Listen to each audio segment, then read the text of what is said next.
आपको रिस्क लेना ही चाहिए, there is no other option. अगर आप सेटिस्फाइड हैं, अगर आप कुछ नहीं करना चाहते हैं तो ठीक है, मतलब फिर तो आपको you are not the person whom this video is addressed to. अगर ये उसी के लिए है जो कुछ करना चाहता है, एंड अगर आप कुछ करना चाहते हैं तो आप, आई डोंट थिंक कि आप रिस्क लिए बिना कुछ कर सकते हैं। दिस इज अमन अग्रवाल और आज हमारे साथ हसलर्स डे पे एक बहुत ही स्पेशल गेस्ट हैं, एक ऐसे व्यक्ति जिनका इंस्पिरेशनल स्टोरी यार मेरे को बहुत ज्यादा कंट्रीब्यूट किया है मेरी लाइफ के अंदर। अगर मैं ऐसे देखूं कि यार ऊपर के 3-4 इंडिविजुअल्स ऑन हैं जिनकी वजह से मैं मोटिवेट हुआ अपनी 12वीं क्लास में, तो वो आज हमारे सामने वरुण सर बैठे हैं। इन्होंने यार आईएएस क्लियर किया है और मुझे आज भी याद है मेरा 12th का एंड था, मैं यूट्यूब पे गया था, ये स्टेज पे खड़े होके एक जगह सेमिनार ले रहे थे। इनकी जर्नी मैंने देखी और हमारे चैनल पे बहुत बड़े बड़े लोग आए, एचसी वर्मा सर आए। मेरी इंडिविजुअल लाइफ में या मुझे लगता है आपकी इंडिविजुअल लाइफ में अगर आपको एक स्टूडेंट को जो रिक्वायर्ड इंस्पिरेशन चाहिए होती है वो सर की जर्नी से आपको मिल सकती है। मैं आपको रिकमेंड करूंगा कि ये पूरा पॉडकास्ट जब देखें तो इसे ध्यान से सुने, कुछ अच्छी चीजें लगे तो उसे लिख जरूर लें। और आपके अंदर यार अगर कुछ है कर गुजरने की तो आप डेफिनेटली कर रहे होगे। सबसे पहले थैंक यू वरुण सर अपने शेड्यूल में से समय निकालने का, और मेरे लिए एक फैन मोमेंट है आज के दिन कि मैं आपके साथ बैठा हुआ हूँ, मैं आपको इंटरव्यू कर पा रहा हूँ।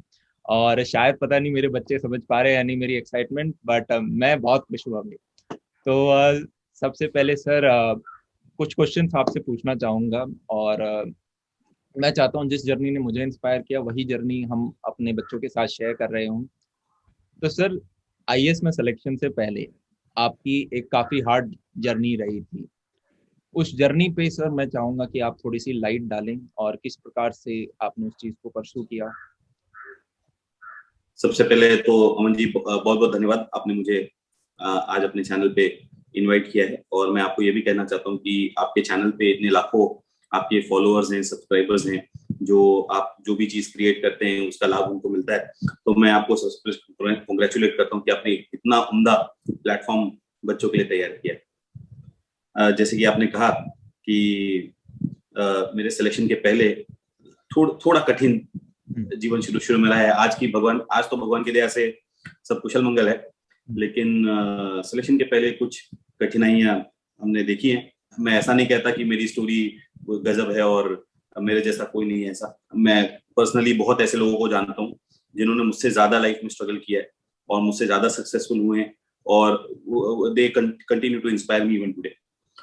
मैं जब 10th स्टैंडर्ड में था, लगभग 2006 में, मैं 21 मार्च 2006 को मेरे 10th के एग्जाम्स खत्म हुए थे और 24 मार्च को मेरे पिताजी की डेथ हो गई थी।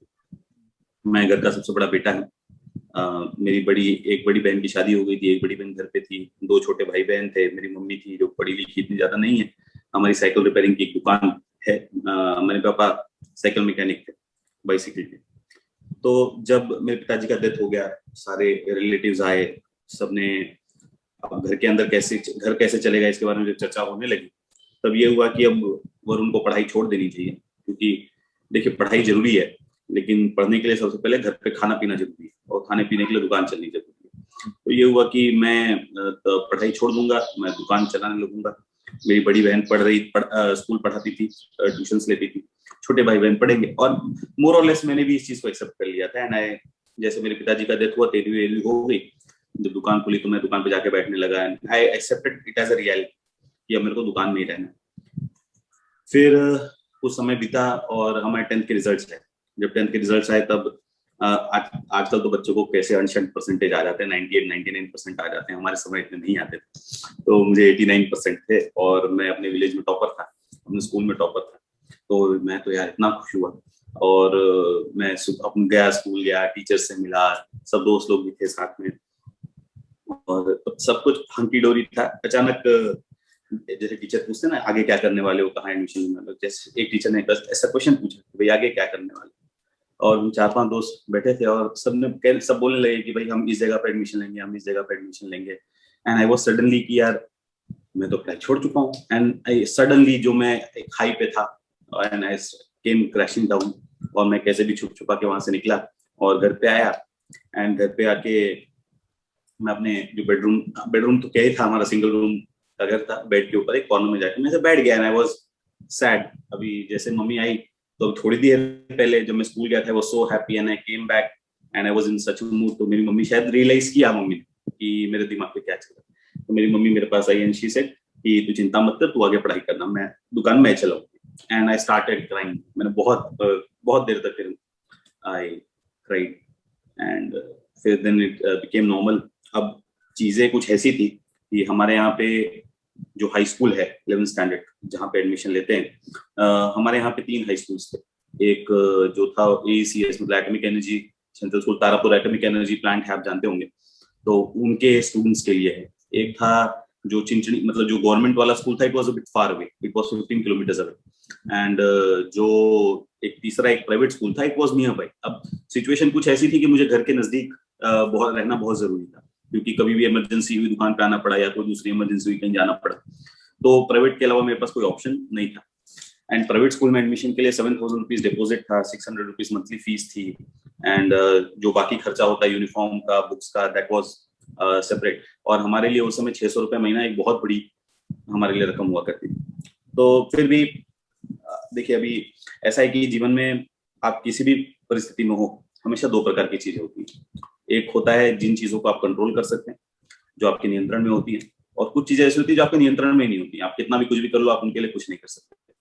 तो हमारा काम यह है कि जिन चीजों पे हम कंट्रोल कर सकते हैं, जिन चीजों को हम कुछ कर सकते हैं, उन चीजों की हमको चिंता करनी चाहिए। जो चीज हमारे कंट्रोल में नहीं, उसकी चीज की चिंता नहीं करनी चाहिए। तो जब मैंने ये समझ लिया कि भाई दूसरे किसी कॉलेज में हमारा एडमिशन हो ही नहीं सकता, इस कॉलेज में एडमिशन लेने के अलावा मेरे पास कोई ऑप्शन नहीं है, तो मैं जाके 50 रुपए का उसका फॉर्म आता था, मैं जाके ले आया। और मैंने सोचा कि मीनवाइल हम पैसे का अरेंजमेंट करेंगे। और मीनवाइल जो 4-5 दिन थे वो गए, है ना। फर्स्ट लिस्ट निकली। अब ऑब्वियसली फर्स्ट लिस्ट में मेरा नाम भी टॉप पे था, मैं फर्स्ट लिस्ट में सिलेक्ट हो गया था।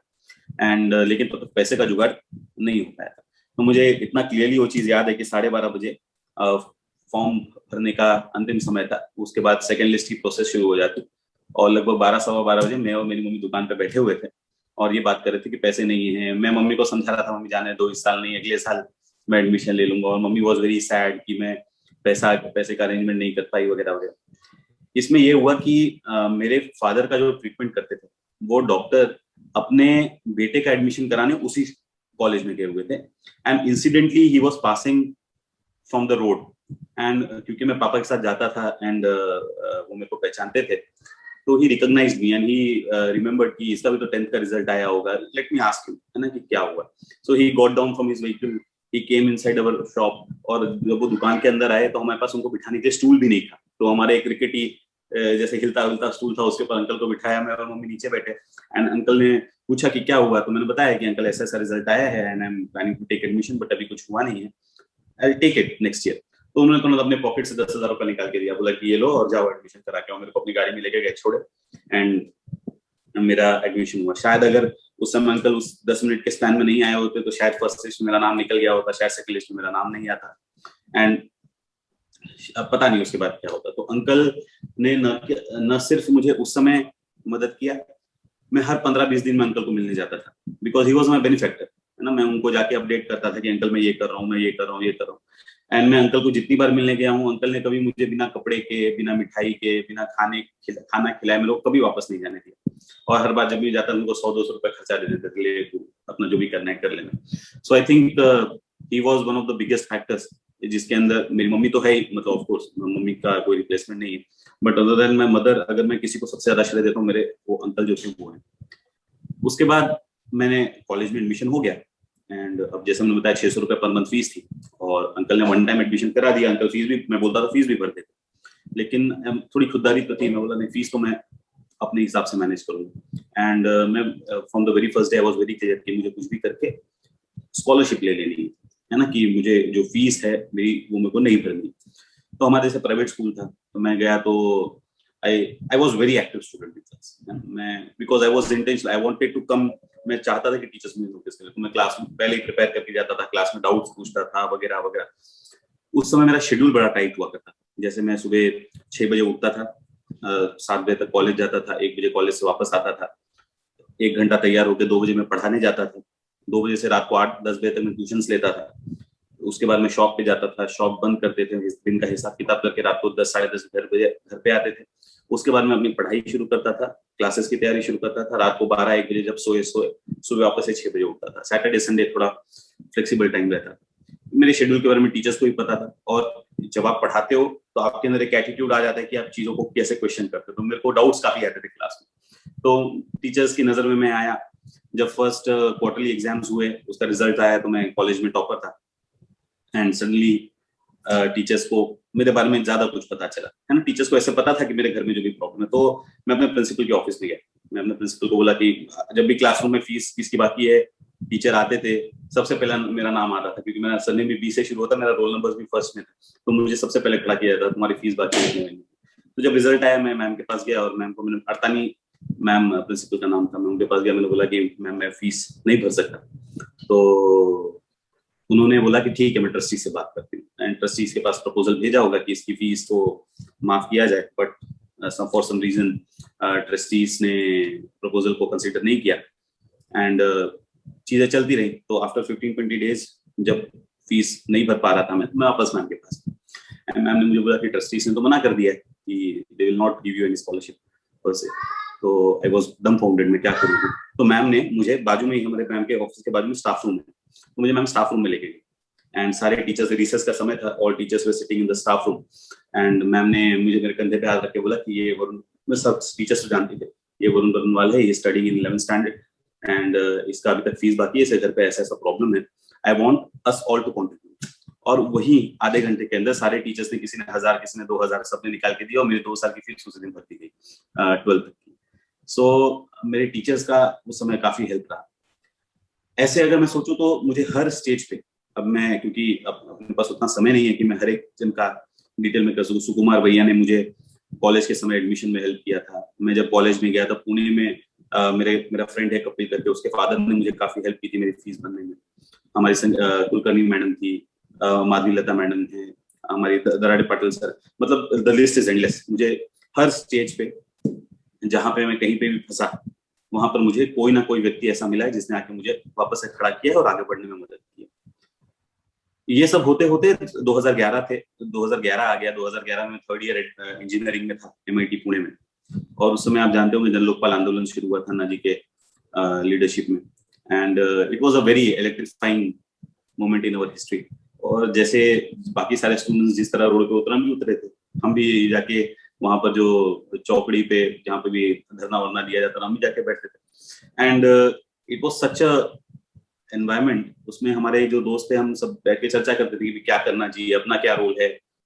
एंड उसमें मुझे एक चीज ऐसी रियलाइज की कि जब कंट्री चेंज हो रहा है, मेरे पास 2 ऑप्शन, या तो मैं चेंज को होते हुए देख सकता हूँ and I can lead my own life, और I can become an active part of that change, और मैं कंट्री को इस दिशा में मोल्ड कर सकता हूँ कि where do I want our country to go. मेरे कुछ आइडियाज हैं, तो मेरे पास 2 ऑप्शन है। तो आई डिसाइडेड कि मैं प्राइवेट सेक्टर जॉब नहीं करूंगा। आई डिसाइडेड कि I will do something for the public sector, मतलब मैं गवर्नमेंट में जाऊंगा या फिर कुछ करूंगा।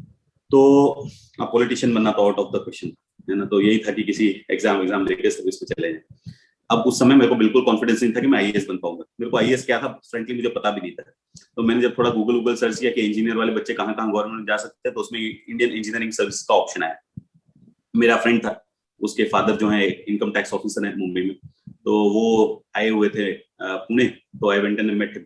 मैंने बोला कि uncle I want to do something ऐसा ऐसा जो फलाने फंडे मारे हुए देश के लिए कुछ करना चाहता हूँ वगैरह वगैरह। अंकल बोला मैं क्या कर सकते हैं। तो अंकल ने मुझे उस समय बोला कि तुम IAS के लिए ट्राई करो, because you are university topper. में पुणे यूनिवर्सिटी का टॉपर था इंजीनियरिंग में। तो बोला कि you are such a brilliant student, you should try for IAS। लेकिन बोला अंकल कहाँ, मेरे को हिस्ट्री नहीं आती, ज्योग्राफी नहीं आती, कुछ नहीं आता, मेरे को तो इंजीनियरिंग आती है, I will try for engineering services. तो उन्होंने मेरे को बोला ठीक। And he guided me initially कि कौन से बुक्स पढ़नी चाहिए, कैसे पढ़ना चाहिए। तब इंजीनियरिंग सर्विसेज में 80% टेक्निकल कंपोनेंट, लेकिन 20% आपको जनरल स्टडीज पढ़नी पड़ती है, थोड़ा हिस्ट्री, थोड़ा ये। तो मैंने जब उसकी तैयारी शुरू की, मैंने पहले हिस्ट्री उठाया। मैंने बोला कि यार ये इतना डिफिकल्ट तो नहीं है, अगर मैं चाहूँ तो पढ़ सकता हूँ। फिर मैंने सिविक्स उठाया, मतलब पॉलिटी उठाया, उसको भी मेरे को। फिर धीरे धीरे आई रियलाइज कि ये जो था मेरा मेंटल ब्लॉक था, it is not such a difficult thing. And then slowly and steadily I decided eventually कि I want to appear for civil services. And अब मेरा प्लेसमेंट काफी अच्छी कंपनी में हो गया था। It was a multinational company और मेरा पैकेज भी काफी अच्छा था। लेकिन as I said कि मैंने डिसाइड कर लिया था मैं प्राइवेट सेक्टर में नहीं जाऊंगा। My mother was not happy. She was like कि अब मैंने इतना स्ट्रगल किया है, तेरे को जॉब मिल गया और तू अब वापस नया कोई झमेला पाल रहा है ना, you just take the job and start working. And I was like नहीं। तो we had a very difficult time after I graduated. तो बट ठीक है, मम्मी ने eventually relented and she said कि ठीक है, 1 साल का मैं तेरे को समय देती हूँ। तो I had only one attempt at IAS। I said कि ठीक है मम्मी, अगर 1 साल में नहीं हुआ तो then I will take some job somewhere and start. तो दिसंबर 2012 में आई डिसाइडेड कि मुझे IAS के लिए अपियर करना है। एंड मई में प्रीलिम्स दिया, आई क्लियर्ड। दिसंबर में मेंस दिया, आई क्लियर्ड। मई में इंटरव्यू दिया, आई क्लियर्ड। एंड फर्स्ट अटेम्प्ट में मैं IAS बन गया। मम्मी की भी बात रहेगी। So this was how I became what I became. सही, इसमें जब आपको जॉब ऑफर मिल गया था प्राइवेट सेक्टर से, तो मम्मी को एक अथॉरिटी आई होगी कि चलो अब बेटा लग गया है और अब काफी बेटर। और वहां पे आपने जाके पिच करा कि नहीं मैं तो छोड़ रहा हूँ जॉब, मैं तो UPSC में जा रहा हूँ। तो वो जो रिएक्शन था पेरेंट्स को, कैसे आपने उसमें कन्विंस किया? क्योंकि आजकल का बच्चा वो कुछ सोचता है कि यार हाँ मुझे ऐसा ऐसा करना है, फिर वो एक चीज कहता है मैं तो करना चाहता हूँ पर मम्मी मना कर देंगी। तो उस सिनेरियो में आपने क्या आप देखिए ऐसा है ना कि अब मम्मी मना इसलिए देखो, अक्सर जिन लोगों को कुछ नहीं पता होता है ना, वो सबसे ज्यादा डराते हैं। जैसे मम्मी को कोई भी मिलने आता था तो बोलता था ये यार UPSC के एग्जाम में कहाँ अपने यहाँ गांव के लड़के पास होने वाले हैं, उसमें तो इतने बड़े बड़े लोग बैठते हैं, ऐसा है वैसा है, वो अपना साल बर्बाद कर रहा है। मम्मी का डर जो था, मम्मी का डर इसलिए नहीं था कि she was doubting my capacity, she was doubting because she was being afraid, है ना, मतलब उसको शी वाज बीइंग स्कैर्ड। इतने सारे लोग आके उनको ऐसा बोलते थे कि नहीं होगा, साल बर्बाद हो जाएगा। Actually I think that was one of the reasons why she was scared. And इसमें अब क्योंकि मैंने मम्मी को कोई मनाने का कोशिश ही नहीं किया, आई जस्ट, है ना, आई जस्ट सेड कि नहीं मैं ये कर रहा हूँ। And we had a very hard time. And तो मुझे पता नहीं कि मम्मी मेरी शायद तब जाके कन्विंस हुई जब मैं तैयारी शुरू किया। There was one incident. मैं जब तैयारी शुरू किया था, जैसे मैंने बताया मेरे पास पैसे वैसे कुछ नहीं थे। एंड UPSC की कोचिंग के लिए काफी पैसे, लोग लाखों रुपए की फीस पे करते हैं। तो जब ये हुआ कि मुझे कोई गाइडेंस चाहिए, तब मेरा एक फ्रेंड था भूषण कांबळे नाम का। तो हमारे यहाँ पे अविनाश धर्माधिकारी सर पुणे में हैं, जो एक एकेडमी चलाते हैं, चाणक्य मंडल परिवार। वो ऐसा कहते हैं it is not a coaching class, it is an institution जहाँ पे आपको नेशन बिल्डिंग के लिए ट्रेन किया जाता है। एंड उनका पूरा एटीट्यूड भी उसी तरीका है। उनका पढ़ाने का तरीका काफी यूनिक है। जैसे हम जब UPSC की तैयारी कर रहे थे, उस दरमियान उन्होंने 1 हफ्ते के लिए, उस समय किश्तवाड़ में राइट्स हुए थे जम्मू एंड कश्मीर में, तो 1 हफ्ते के लिए हमारी टीम गई थी वहां पे स्टडी करने के लिए कि राइट्स कैसे हुए। तो मतलब it is not just preparing your syllabus and appearing in exams, it is understanding how the nation works, what is required in the country. And तो उस एटीट्यूड से वो लोगों को तैयार करते थे। I liked him lot even before joining. लेकिन उनकी फीस काफी ज्यादा थी। तो मेरे फ्रेंड को मैंने बोला कि यार मेरी बात करा दे, है ना। तो he help me to get an appointment with him. और मैं गया तो वहां पे पूरी अपनी फाइल लेके गया था ना, कि देखो मेरे इतने सारे सर्टिफिकेट्स है, मेरी मार्कशीट ये है ये है ये है, एंड मैं आपके यहाँ एडमिशन लेना चाहता हूँ, but I can not pay anything. And I just told him one thing कि सर आप अगर मुझे लेते हो, मैं आपको एश्योर करता हूँ मैं 1 साल में IAS निकाल लूंगा। And he must have seen something in me and he took me under his tutelage. और उन्होंने मुझे अपने एडमिशन दिया। और I think that was the moment when my mother realised कि मैं ऐसा फालतूगिरी नहीं कर रहा, है ना, कि I am really up to something. And slowly and steadily as the time pass, देखो मम्मी लोग जो है ना काफी भले थोड़ा कठोर होती है शुरू में, लेकिन एक बार जब हो जाते हैं ना, then they come to realize and then became normal. I think कोई ऐसा इंस्टेंट नहीं था when the thing happened suddenly, it happened gradually as she realized कि I'm not going somewhere, मतलब it is in my capacity. सही है sir. तो एक चीज मेरे को पूछनी है, एक चीज होती है कि फेलियर, एक चीज होती है गिल्ट। एक होता है कि आप ट्राई मारते हो, एक होता है कि आप ट्राई नहीं मारते हो। दोनों में से क्या चीज कहोगे? एक कोट लिखा हुआ है जैसे कि if you are not living on the edge then you are occupying too much space. If you want to be in the top 1% then आपको थोड़ा रिस्क लेना पड़ेगा लाइफ में। तो आप क्या कमेंट करेंगे उस पर? जैसे आपने भी कुछ लिए हैं, आपने प्राइवेट जॉब छोड़ा और आपने कहा कि नहीं मैं 1 साल के लिए ये चीज करूंगा। तो क्या ये स्टैंड हर एक व्यक्ति को बच्चा चाहता है? कुछ क्या इनपुट होंगे आपके 1-2 लाइन? ये मेरे ख्याल से ये बिल्कुल सही है। अगर हम लोग जो हैं we have to be aspirational. हम हम सेटिस्फाइड जो बोलते हैं ना, हम सेटिस्फाइड हैं। मुझे लगता है कि सेटिस्फैक्शन कुछ चीजों में अच्छा है, but aspiration is something which is required if you want to grow. अगर आप सेटिस्फाइड हैं तो आप कभी ग्रो नहीं कर पाएंगे। सो और बिना रिस्क लिए, वो अभी एक नई सीरीज का डायलॉग है ना, रिस्क है तो इश्क है। तो अगर आप रिस्क नहीं लेंगे तो आई think you will never achieve anything. जैसे अगर मैंने सपोज उस समय, if I would have played safe, अगर मैंने प्राइवेट सेक्टर की जॉब ले ली होती, नो डाउट मैं आज अच्छा कमा रहा होता, शायद अच्छी पोजीशन पे भी होता। लेकिन जो चीज आज मैं कर पा रहा हूँ, when I go into the field, मेरे अंडर आज 983 स्कूल्स हैं, मेरे अंडर 70 हॉस्पिटल्स हैं, मेरे अंडर 15 वेटरनरी हॉस्पिटल्स हैं, मेरे अंडर 667 ग्राम पंचायत हैं, लगभग मेरे अंदर 10,000 एम्प्लॉइज काम कर रहे हैं। आई डोंट नो कि अगर मैं प्राइवेट में गया होता तो शायद मुझे इस तरह का एक्सपोजर मिलता या नहीं मिलता। सो क्योंकि मैंने रिस्क लिया, अब हर बार आपका रिस्क पे ऑफ नहीं करेगा। मेरे कई सारे दोस्त हैं जिन्होंने मेरे जैसा ही रिस्क लिया, एंड शायद वो यहाँ पे क्वालिफाई नहीं कर पाए, they are in the private sector only. लेकिन अब आफ्टर प्रिपेयरिंग कोई भी वर्स ऑफ नहीं है, because the kind of exposure that you get. आप जब इतनी सारी चीजें पढ़ते हो, आपकी जो अंडरस्टैंडिंग डेवलप होती है, तो आई थिंक कि आपको रिस्क लेना ही चाहिए। There is no other option. अगर आप सेटिस्फाइड हैं, अगर आप कुछ नहीं करना चाहते हैं, तो ठीक है, मतलब फिर तो आपको, you are not the person whom this video is addressed. अगर ये उसी के लिए है जो कुछ करना चाहता है, एंड अगर आप कुछ करना चाहते हैं तो आप, आई डोंट थिंक कि आप रिस्क लिए बिना कुछ कर सकते हैं। तो आपकी लाइफ में मीनिंग इस चीज से आता है कि हाँ यार, now the life is worth it. अब कुछ लग रहा है कि 30 साल बाद मुड़ के देखूंगा तो लगेगा हाँ मजा आ गया। देखिए, मीनिंग देखिए, एक तो कुछ मीनिंग होता है जो हमारी एनिमल एग्जिस्टेंस के लिए जरूरी होता है। मतलब just for me to stay alive, मेरी जो मीनिंग है मेरी फैमिली से आती है। मेरी मदर है, मेरी वाइफ है, मेरी डॉटर है। तो अगर इन तीनों, मैं जिंदा ही नहीं रह पाऊंगा अगर ये लोग नहीं रहेंगे। तो कुछ हद तक मेरी जो एनिमल एग्जिस्टेंस की मीनिंग है, that I derive from my family.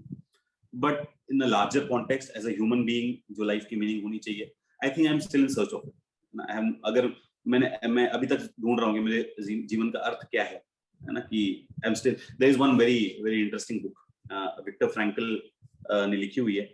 इसका टाइटल है man search for meaning. So man search for meaning, अगर आपने नहीं पढ़ी है तो I will advise you. It is 100 pages, बहुत छोटी सी बुक है। एंड इफ अगर आपने नहीं पढ़ी है तो आई स्ट्रांगली रिकमेंड कि आप वो बुक पढ़िए। एंड उसके अंदर जो ऑथर है, ही इज अ साइकोलॉजिस्ट, और वो कंसंट्रेशन कैंप में था, नाजी कंसंट्रेशन कैंप में। एंड उसके अंदर वो बताता है कि ह्यूमन बीइंग क्यों जीता है। वो अपनी फैमिली के लिए नहीं जीता, वो सोसाइटी के लिए नहीं जीता, वो अपनी लाइफ में मीनिंग के लिए जीता है।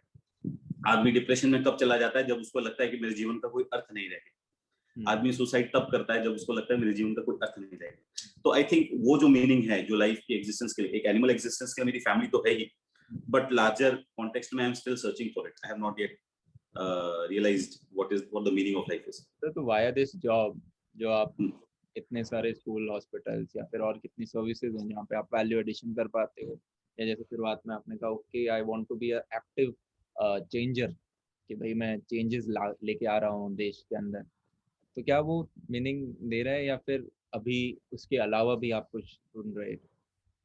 नहीं, बिल्कुल। देखो, मीनिंग वो it is always a reason to get up in the morning. जैसे कुछ समय पहले, मैं अभी जहाँ पोस्टेड हूँ, मुझे 3 साल हो गए है ना, मैं भावनगर में as a district development officer काम कर रहा हूँ।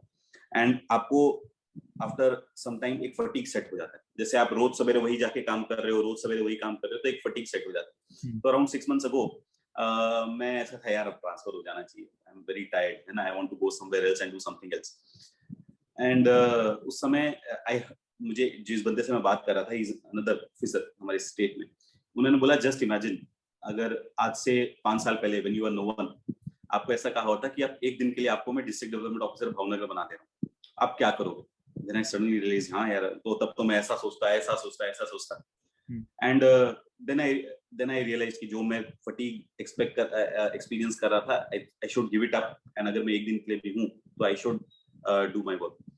और मैंने 3 साल के अंदर I have taken a lot of initiatives here, जैसे फार्मर्स के साथ मिलके, and it gives a good happiness, it gives a sense of happiness, है ना। जब मैं किसी स्कूल में जाता हूँ, एंड आई रियलाइज कि मैंने जो इनिशिएटिव लिया था उसकी वजह से स्टूडेंट्स का एजुकेशन इंप्रूव हुआ है।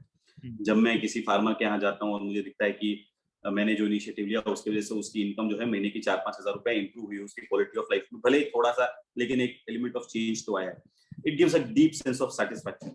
मैं जैसे मैंने बताया, अगर मैं यहाँ पे इसलिए हूँ क्योंकि सोसाइटी के कुछ लीडिंग लाइट्स ने मुझे सपोर्ट किया, और जब भी मैं ऐसी कोई चीज देखता हूँ तो मुझे लगता है कि मेरे ऊपर उन्होंने जो भरोसा किया था, मैंने उसको वाया नहीं भेजा है। I am justifying the trust that they placed in me. तो ऐसा है। ठीक है सर। एक क्वेश्चन मैं पूछने वाला था, बुक्स जो आप बच्चों को रिकमेंड करोगे, बट आई गेस आपने एक ऑलरेडी रिकमेंड कर दी है, कोई और आप जो बच्चों को बताना चाहो, your favourite books must read? देखिए, मस्ट रीड में एक ये तो है ही, man search for meaning, must read, everyone should read it. और मैं इस समय एक नो फ्यूचर विदाउट फॉरगिवनेस एक बुक है, डेस्मोंड टूटू ऑथर है उसके। He was chairman of Truth and Reconciliation Commission after the end of apartheid in South Africa. मैं उनकी बुक पढ़ा, मुझे ऐसा लगता है इट इज वेरी इंस्पायरिंग कि फॉरगिवनेस में जो पावर हो सकता है, क्योंकि हम लाइफ में काफी सारे लोगों को ग्रज होल्ड करते हैं, एंड आई थिंक कि उसमें हमारा ही नुकसान होता है, क्योंकि सामने वाले को पता भी नहीं होता है कि हम गुस्से में हैं और हम अपना ही बीपी बढ़ा रहे होते हैं। तो how to forgive and what is the importance of forgiveness, I think ये दो बुक अगर आप पढ़ेंगे, and there is a long list. मैं I am a avid book reader.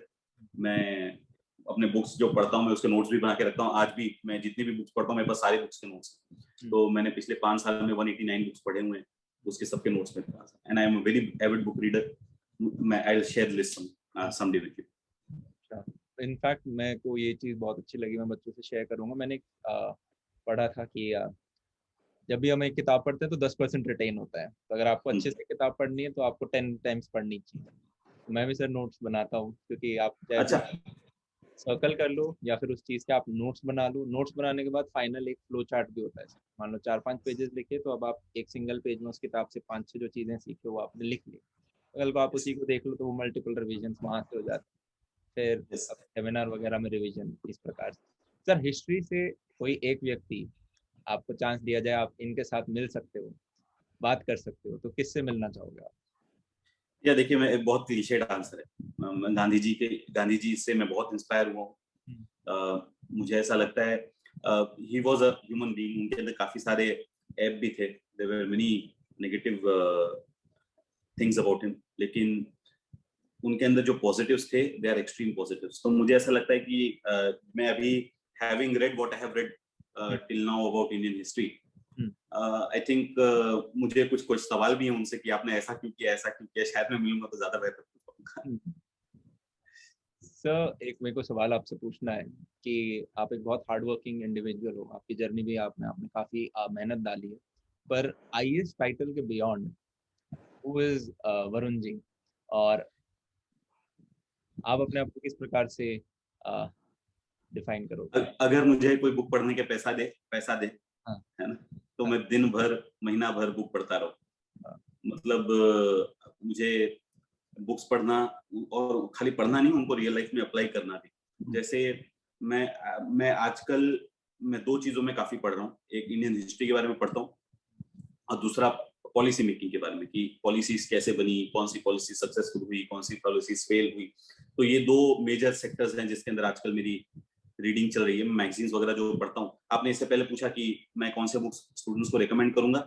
मैं बुक से ज्यादा रेकमेंड करूंगा कि you should subscribe to a good magazine, है ना। अगर आप न्यूज़पेपर सब्सक्राइब कर सको तो अच्छा है, लेकिन न्यूज़पेपर में क्या रोज इतना मटेरियल होता है कि एक बार आप उसको स्क्रीन ही नहीं कर पाओगे। You should subscribe to a good magazine if you are a student.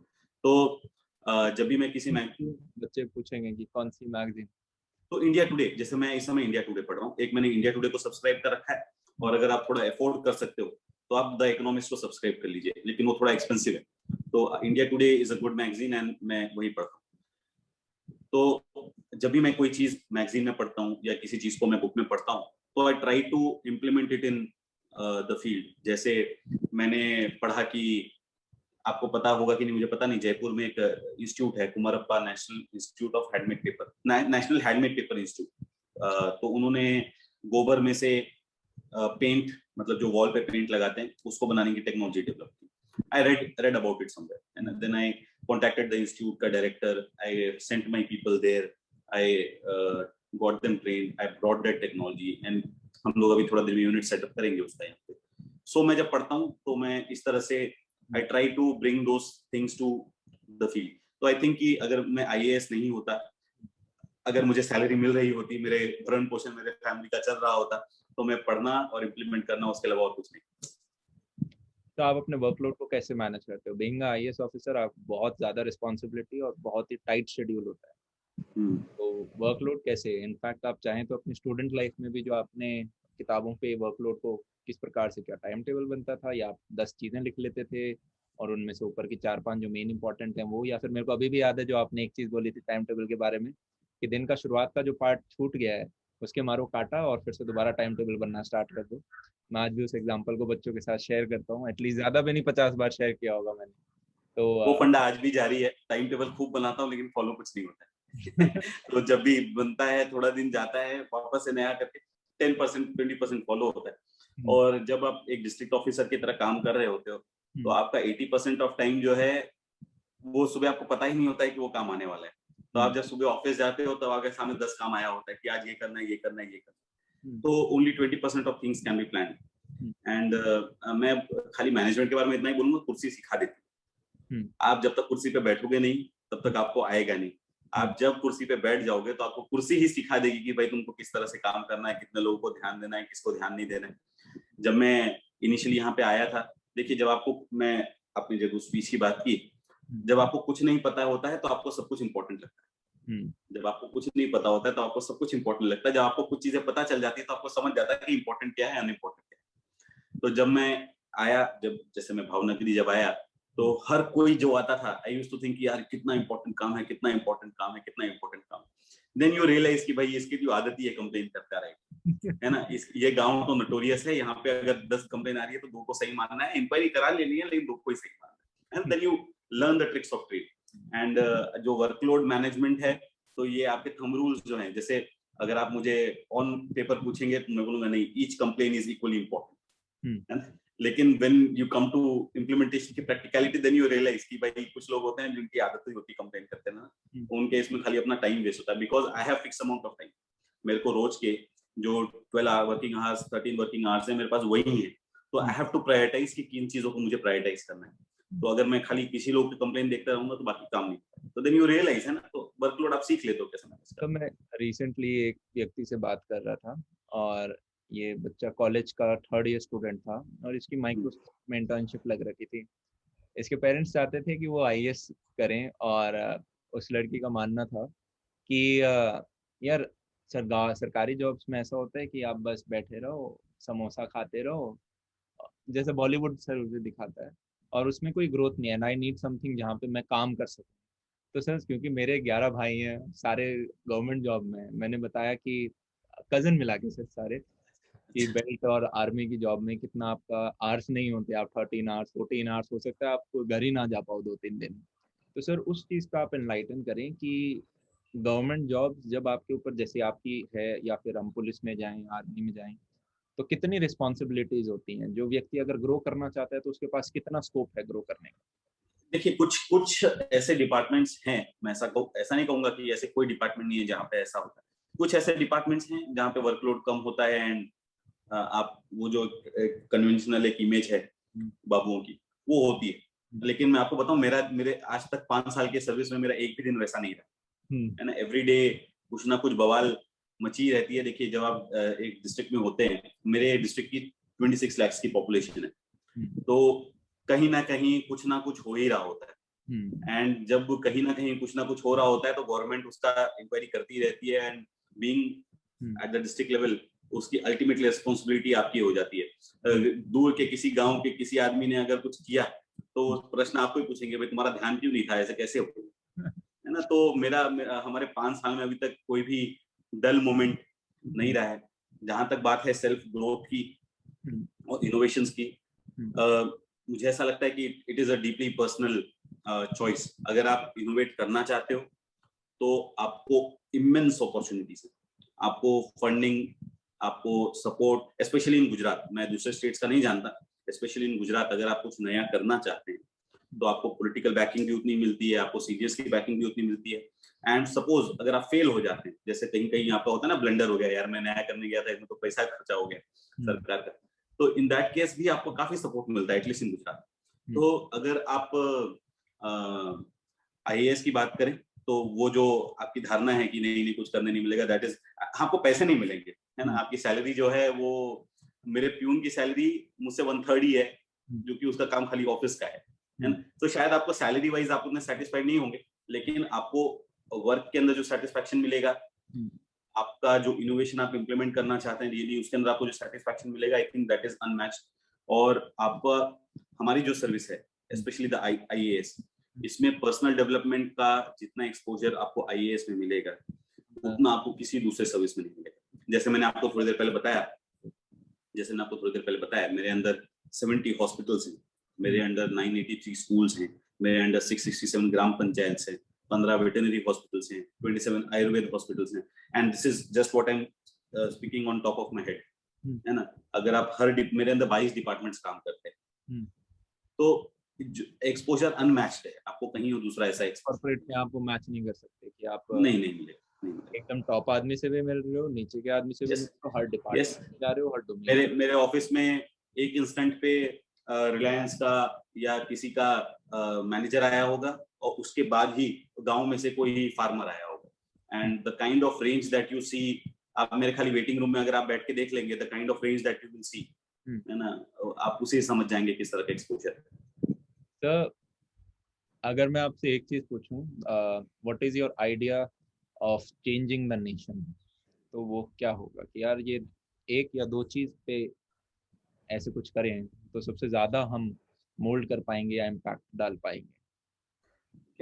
ऐसे एक या दो चीज नहीं है। मैं ये समझता हूँ कि हमारा जो एडमिनिस्ट्रेशन है वो काफी ज्यादा एडहॉक बेसिस पे आज भी चल रहा है। जैसे आप जब यूएस की बात करें, यूके की बात करें, वहां पे एडमिनिस्ट्रेटिव रिसर्च का एक बहुत ही स्ट्रॉन्ग कल्चर है। समझ रहे हैं आप क्या बता रहा हूँ? एडमिनिस्ट्रेटिव रिसर्च मतलब आप जब कोई पॉलिसी बनाते हो, जैसे डिस्ट्रिक्ट लेवल पे every day we make policies. जैसे कोविड का एक एग्जांपल आपको बताता हूँ, हमारे यहाँ पे हॉस्पिटल में रोज 200 लोग आते हैं, है ना, सर्दी बुखार वगैरह वगैरह सबके, है ना, ओपीडी में 200 लोग में हम आइडियली कहेंगे कि भाई सबके आपको 100% सैम्पलिंग करनी है, but that is not practical, है ना, फील्ड में उतने सारे सैम्पलिंग पॉसिबल नहीं होता। Then you have to establish a benchmark, है ना, कि मिनिमम 5% लोग का टेस्टिंग होना चाहिए, 10% लोग का टेस्टिंग होना चाहिए। अभी क्या होगा, मैंने रैंडमली बोल के रखा है कि 20% लोगों का टेस्टिंग होना चाहिए। There is no administrative research behind it. 20% just मेरे टॉप ऑफ द हेड आया, मैंने बोला नहीं 20% लोग का सैंपल लेना। तो आई थिंक कि हमारी कंट्री में वही चीज लैकिंग है कि हम जब कोई डिसीजन लेते हैं उसके पीछे उतना एडमिनिस्ट्रेटिव बैकिंग, रिसर्च का बैकिंग नहीं होता। और मैं अभी जो रिसेंट, जैसे मैं बताया, मैं पॉलिसी मेकिंग के बारे में काफी पढ़ रहा हूँ अभी। तो centre for policy research Delhi में है, फिर हमारे यहाँ पे खुद हमारी एडमिनिस्ट्रेटिव एकेडमीज हैं, कुछ यहाँ पे लीडिंग यूनिवर्सिटीज हैं। अभी मेरे पास जब भी कोई आता है तो मैं उनको एक एक टॉपिक देता हूँ, है ना। जैसे अभी मैंने एक टॉपिक हम लोग कर रहे हैं आरटीआई के रिसर्च के बारे में। जैसे एक आरटीआई का एप्लीकेशन जो एक ग्राम पंचायत में मिलता है, it is a lot different than what is received in a municipal corporation, what is received in secretariat, है ना, मतलब गवर्नमेंट के सचिवालय में। लेकिन आरटीआई की ट्रेनिंग हर जगह सेम है। ग्राम पंचायत को भी वही ट्रेनिंग देते हैं, सचिवालय को भी वही ट्रेनिंग देते हैं, गवर्नमेंट कंपनी को भी वही ट्रेनिंग देते हैं। तो जस्ट, है ना, कि आप स्टडी करके देख लीजिए कहाँ किस तरह के एप्लीकेशंस आते हैं, ऑन बेसिस ऑफ दैट आप ट्रेनिंग मॉड्यूल बना सकते हैं। तो this is an example of how administrative research can help policy making. तो आई थिंक मुझे ऐसा लगता है कि अगर हम उस दिशा में लेके जाएंगे तो it will cover a very wide umbrella, आप हर दिशा में उसका इम्पैक्ट आप देख सकते हैं। ठीक है सर। सर इसमें जैसे अभी हमें काफ़ी सारे स्टूडेंट देख रहे हैं जो कि 9th 10th 11th 12th के कॉलेज के 1st to 4th ईयर में हैं, क्या कुछ इस प्रकार की अपॉर्चुनिटीज़ हैं या फिर आ सकती हैं जहाँ पर जैसे आपने कहा आपको बहुत ज़्यादा एक्सपोजर मिलता है फील्ड का, कि बच्चा भी आए 1-2 महीने समर ब्रेक विंटर ब्रेक में और समहाउ उसे थोड़ी ग्राउंड की रियलिटी पता चले। हमारे एकेडमिक्स में बच्चों को फेलियर मिलते हैं कि चलो परसेंटेज जहाँ 98 सोचा था 95 आ गए, 95 सोचा था 90 आ गए, पर रियल लाइफ जो एक्सपोजर है, आजकल पेरेंट्स वैसे ही घर में बचा के रखते हैं बच्चों को कि जैसे ही बाहर जाएंगे तो बाहर शेर है शायद खा जाएगा, हम प्रोटेक्ट करके रखते हैं उसे। वो आउटर एक्सपोजर जो ग्राउंड वाला है वो काफी बच्चों को नहीं मिल पा रहा है, स्पेशली शहरों में। तो क्या कुछ ऐसी हैं कि यार आप आओ 2 महीने और आप काम करो, हम आपको एक सर्टिफिकेट टाइप दे देंगे और आप सीखो जितना सीख सकते हो। अरे बहुत सारी अपॉर्चुनिटीज हैं। हम्म, जैसे Gandhi prime minister Gandhi fellow एक स्कीम है, हम्म, जिसके अंदर हमारे यहाँ पे एक IIM बैंगलोर का एक स्टूडेंट अभी आके हमारे साथ है, जो हमें पॉलिसी मेकिंग में भी हेल्प कर रहा है और फील्ड विजिट भी कर रहा है, देख रहा है क्या क्या। तो एक गांधी फेलो स्कीम है। अगर आप PRS लेजिस्लेटिव रिसर्च, आप वेबसाइट गूगल करेंगे, पार्लियामेंट्री रिसर्च समथिंग करके, PRS लेजिस्लेटिव करके, तो उनका एक प्रोग्राम चलता है LAMP, legislative assistant to member of parliament. उसके अंदर अगर आप सेलेक्ट होते हैं तो आपको एक मेंबर ऑफ पार्लियामेंट के साथ अटैच किया जाता है, और मेंबर ऑफ पार्लियामेंट का basically you research for member of parliament, उसको जो भी इनपुट्स चाहिए अपनी स्पीचेस के लिए आप वो सारी चीजें करते हैं, तो आपको वहां पे बहुत अच्छा एक्सपोजर मिलता है। एंड अगर आपको ये सब किसी चीज में आपको सपोज एंट्री नहीं मिल पा रहा है, आप सीधा जाके, अगर आप पे एक्सपेक्ट नहीं कर रहे हैं, आपको सैलरी कोई नहीं दे पाएगा, लेकिन आप सीधा किसी भी जाके कलेक्टर या किसी भी ऑफिसर से मिलेंगे और आप उसको बताएंगे कि सर मैं इस तरह काम करना चाहता हूँ, आप मुझे बाद में सर्टिफिकेट दे दीजिएगा। I think no one will object, है ना। वो सबको हम लोग जो है we are in perpetual shortage of manpower, और स्पेशली बिकॉज हम लोग डे टू डे लाइफ में फायर फाइटिंग में इतने बिजी होते हैं, there is no time to stop and think about कि चेंज कहाँ करना है। तो अगर कोई ऐसा बंदा मिलता है जो उसी दिशा में सोच रहा है, once in a while you can get in touch and, है ना, question your own biases, I think every officer will appreciate it. तो मतलब एक बच्चा है कॉलेज का, वो चाहे तो नियर बाय पुलिस स्टेशन या कहीं कलेक्टर पे भी आई थिंक अगर आप जाएंगे तो no one is going to say no. Office. Maybe they will, वो ऑफिसर पे डिपेंडेंट है वो कितना, अगर आपको इंस्टीट्यूशनल वे में जाना है देन देयर आर ऑप्शंस, है ना। PM गांधी फेलो का ऑप्शन है, लैंप का ऑप्शन है, I think there are many such state level initiatives भी होते हैं, चीफ मिनिस्टर स्कीम होती है। तो अगर आप इंस्टीट्यूशनल तरीके से जाना चाहते हैं, there are many option. But अगर आप कहीं पे एंटर नहीं कर पा रहे इंस्टीट्यूशनली, और अगर आपको फिर भी इंटरेस्ट है, I think you can walk up to any officer. अगर मेरे पास कोई आएगा तो I will definitely try to assimilate, मैं उसको रहना खाना सैलरी कुछ नहीं दे पाऊंगा, अगर वो सारा खर्चा खुद करने को तैयार है, I will provide the exposure. और मुझे ऐसा लगता है हर हर जगह पे ऐसे ऑफिसर्स तो आपको मिलेंगे। बेसिक काम की ओके, मैं आपकी क्या ईमेल कर लूंगा या फिर आप। नहीं, ईमेल नहीं, आपको स्कूल में भेज देंगे, आप स्कूल देखिए कैसे फंक्शन करता है, आप बताइए उसके अंदर इंप्रूवमेंट क्या किया जा सकता है। ओ, आपको मैं किसी हॉस्पिटल में भेज दूंगा, आप देखिए हॉस्पिटल कैसे फंक्शन करता है, आप उसके अंदर इंप्रूवमेंट क्या करना है आपको बताइए, हम्म, है ना। उस तरह का मेरे ईमेल पढ़ने में there is no rocket science, है ना, मेरा ईमेल में पढ़ सकते ठीक है ठीक है, ग्रेट सर। ये चीज़ काफ़ी शायद बच्चों को हेल्प करे। और अगर आपको यार की ग्राउंड एक्सपोजर चाहिए तो ये डेफिनेटली ट्राई करो। और इसी के साथ सर मैं आज का ये जो सेशन है ये समाप्त करना चाहूँगा, और मैं एक और सेशन सर आपके साथ रखना चाहूँगा किसी दिन, अगर आप इजाज़त देंगे तो गुजरात में आप ही के ऑफिस के अंदर। मुझे लगता है कि किसी स्कूल का टूर करते हुए हम और वैल्यू एडिशन कर पाएंगे, शायद हम एजुकेशन रिलेटेड चीज़ों पे और फोकस कर पाएं। और सर मेरे लिए पिछला 1 घंटा असली में एक बहुत अच्छा फैन मोमेंट था। अगर आज से 4 साल पहले मुझे पता होता कि मैं आपके साथ ऐसे बैठ के, तो इसी के साथ यार आज का वीडियो हम समाप्त करते हैं। और जैसे यार सर की लाइफ में आपके एक वो कोट भी है सर, कौन सी मूवी है, ओम शांति ओम का, कि अगर आपके मन में कोई चीज हो तो पूरी कायनात आपके हैं। पीछे हाँ लग हाँ, जाती है उस चीज को करने के लिए। आपके मन में था सर कि ये मेरे को चीज निकालनी है, तो अपने आप रिसोर्सेज एक्यूमुलेट आने लग गए, लोग आपके पीछे जुड़ने लग गए। आपकी भी जर्नी में यार आपको शायद फाइनल गोल तक step 1 step 2 step 3 step 4 step 5 ना पता हो, पर इनिशिएट करना जरूरी है। तो सबसे पहले एक बड़ा सपना लो, एक ऐसा सपना जिस जो कि वर्थ वाइल हो। आप पैशन का सर मैंने अभी थोड़े दिन पहले बच्चों को बताया, इसका मतलब होता है टू सफर, ना कि टू एंजॉय। जैसे आपने गांधी जी का एग्जाम्पल लिया, तो गांधी जी को कोई मजे नहीं आ रहे थे चल चल के सारे आंदोलन वगैरह ये सारी चीजें करने में, पर वो वर्थ वाइल कॉज था। चाहे हमारे भगत सिंह हो गए, चाहे हमारे और इतने बड़े लीडर्स हैं जिन्होंने इतना ज्यादा कंट्रीब्यूशन किया है। तो सिमिलरली आपका वर्थ वाइल कॉज क्या है कि कोई भी एक ऐसा डोमेन पकड़ो, किसी भी डोमेन में कोई पेन है जिसे आप दूर कर सकते हो, जिसे 1000 10,000 लाख लोगों का फायदा हो रहा है, I guess that is a worthwhile cause, और आप उसमें अपनी स्किल्स का इस्तेमाल कर सकते हैं। स्टेप नंबर 2 सर अगर आप बोलें तो स्टार्ट टुडे। अगर आपको जैसे कुछ भी बचाना है, एनिमल बचानी है, और आपके पास आज कमर्शियल्स नहीं है कि हम यार कुछ कर सकें, at least by a domain animalbachao.com, वो मिल जाएगा आपको 100 200 रुपए में। पर आज कुछ लिखो, कुछ स्ट्रैटेजाइज करो, पन्ने में लिखो कि okay I will contact someone जो इस चीज से रिलेटेड हो, I will search on Google, but do start today. बूंद बूंद से। Step number 3 sir, be consistent. वो बूंद रोज आप डालते रहो एंड एक दिन वो मटका आपका भर जाएगा। और सर यही 3 स्टेप सर, क्या ये ठीक है? बच्चों को हम बोल हाँ सकते हैं? हाँ, बिल्कुल बिल्कुल बिल्कुल ठीक है, बिल्कुल ठीक है। आप बहुत ज्यादा प्रोक्रेस्टिनेट न करिए, आपको जो भी करना है आप शुरू करिए। हम्म। इससे ज्यादा और कोई बेहतर एडवाइस नहीं हो सकती। तो हो सकता है बच्चों आज आप निकरों में बैठे हो अपने कमरे में लैपटॉप के ऊपर ये देख रहे हो, पर आज से कुछ सालों बाद आप भी सर की तरह यूनिफॉर्म में हजारों लोगों को लीड कर रहे हो या कॉर्पोरेट सेक्टर में एक अच्छा चेंज लेके आ रहे हो। तो इसी के साथ wish you all the best. चलते हैं और जल्दी मिलेंगे एक और नए सेशन के साथ। तब तक के लिए बाय बाय, टेक केयर।